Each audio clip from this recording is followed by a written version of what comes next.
ત્યારે ડીડીઓ સાહેબે એવો પરિપત્ર કર્યો છે કે શાળાથી 100 મીટર ત્રિજ્યાની અંદર તમાકુ અથવા તમાકુની બનાવટ કોઈ પણ વસ્તુ વેચાણ થતું હશે તો એને દંડ દેવાની જવાબદારી આચાર્યની રહેશે. જો આચાર્ય દંડ નહીં કરે અહીંયા પકડાશે તમાકુ તો એ આચાર્ય ઉપર શિક્ષાત્મક પગલાં લેવામાં આવે. પરંતુ અમારી ઉપર આવી જવાબદારી નથી, તમારે એની પાસે દંડ લેવાનો. તો આ કામગીરી છે નશાબંધી વિભાગની. અમને શા માટે આ કાર્યક્રમમાં જોડવામાં આવે છે એ અમારો વિરોધ છે. જો આ પરિપત્ર રદ નહીં કરે તો અમે રાજકોટ જિલ્લા પ્રાથમિક શિક્ષક સંઘ જે અમારો આદેશ આપશે એ પ્રમાણે અમે ગાંધી ચિંધ્યા માર્ગે જશું. નમસ્કાર, આપની સાથે હું આકાંક્ષા. તમે જોઈ રહ્યા છો ઓવર રાજકોટ. રાજકોટ જિલ્લા વિકાસ અધિકારી દ્વારા એક પરિપત્ર જાહેર કરવામાં આવ્યો. એ પરિપત્ર મુજબ જો આપણે વાત કરીએ તો કોઈ પણ જગ્યાએ શાળા છે તો શાળાના અમુક વિસ્તારો નક્કી કરવામાં આવશે. એ વિસ્તારોમાં કોઈ પણ પ્રકારનું તમાકુ, સિગરેટ કે ધૂમ્રપાનનું વેચાણ કરવામાં નહીં આવે અને એ જો કરવામાં આવશે તો તેને લઈને નિયમો બનાવવામાં આવ્યા છે. એ નિયમોથી હાલ વિવાદ ફેલાયો છે, રોષની લાગણી ફેલાઈ છે શિક્ષકોમાં.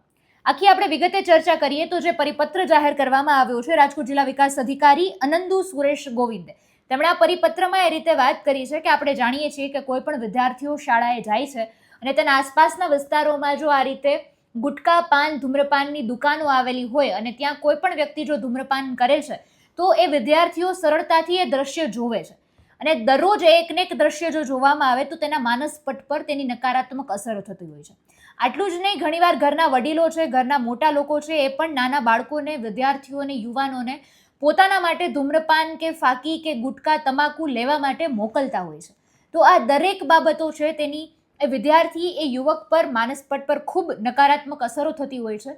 આ જ બધી બાબતોને ધ્યાને રાખીને, કેન્દ્રમાં આ વિષયને રાખીને અને આનું નિવારણ કરવા માટે રાજ્ય સરકાર દ્વારા COTPA 2003નું અમલીકરણ કરવામાં આવ્યું છે.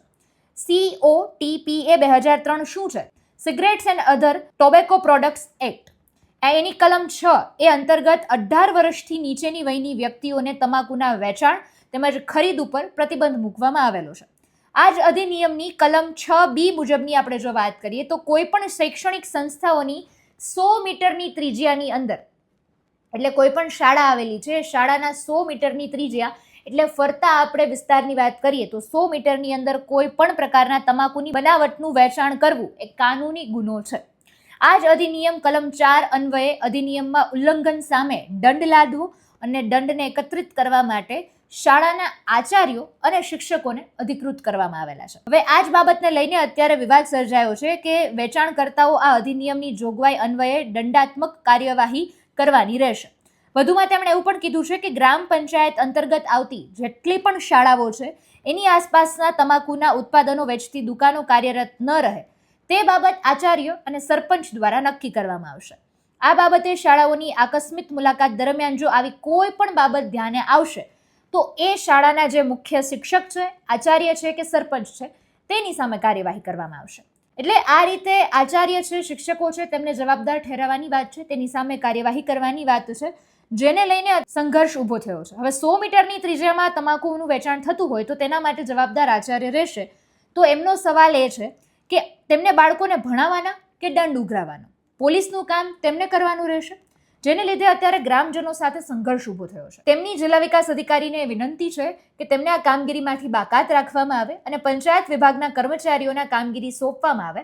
આ રીતની અત્યારે માંગણી કરવામાં આવી છે કે આ રીતની કામગીરીમાં જે શિક્ષકોને લઈને વાત કરવામાં આવી છે કે શિક્ષકો જવાબદાર રહેશે, શિક્ષકોએ દંડ ઉઘરાવવાનો રહેશે અને જો કોઈ પણ પ્રકારની આકસ્મિક મુલાકાત કરવામાં આવશે અને જાણકારી થશે કે 100 મીટરની ત્રિજ્યામાં આ જગ્યાએ તમાકુનું વેચાણ થઈ રહ્યું છે તો એના માટે પણ જવાબદાર જે તે શાળાના આચાર્ય રહેશે, શિક્ષકો રહેશે.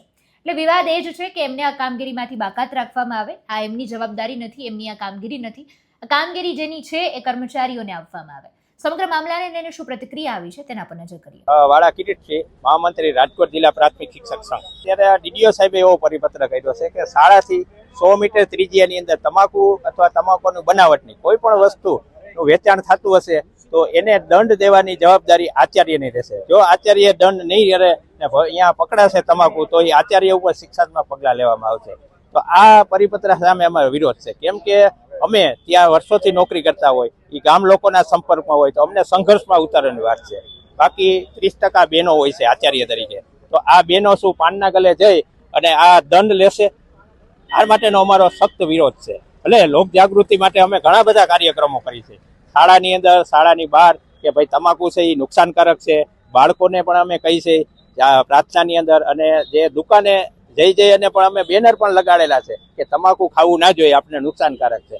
આ બરાબર છે કે અમે પ્રચાર પ્રસાર કરતા હતા, પરંતુ અમારી ઉપર આવી જવાબદારી આપી છે તમારે એની પાસે દંડ લેવાનો. તો આ કામગીરી છે એ નશાબંધી વિભાગની છે. અમને શા માટે આ કાર્યક્રમમાં જોડવામાં આવે છે એ અમારો વિરોધ છે. આપણે ખબર છે કે હમણાં જ પરિપત્ર થયો, વિધાનસભામાં પણ આ પ્રશ્ન ઉઠ્યો કે શિક્ષકોને રાષ્ટ્રીય કામગીરી સિવાયની કોઈ પણ કામગીરી સોંપવામાં ના આવે.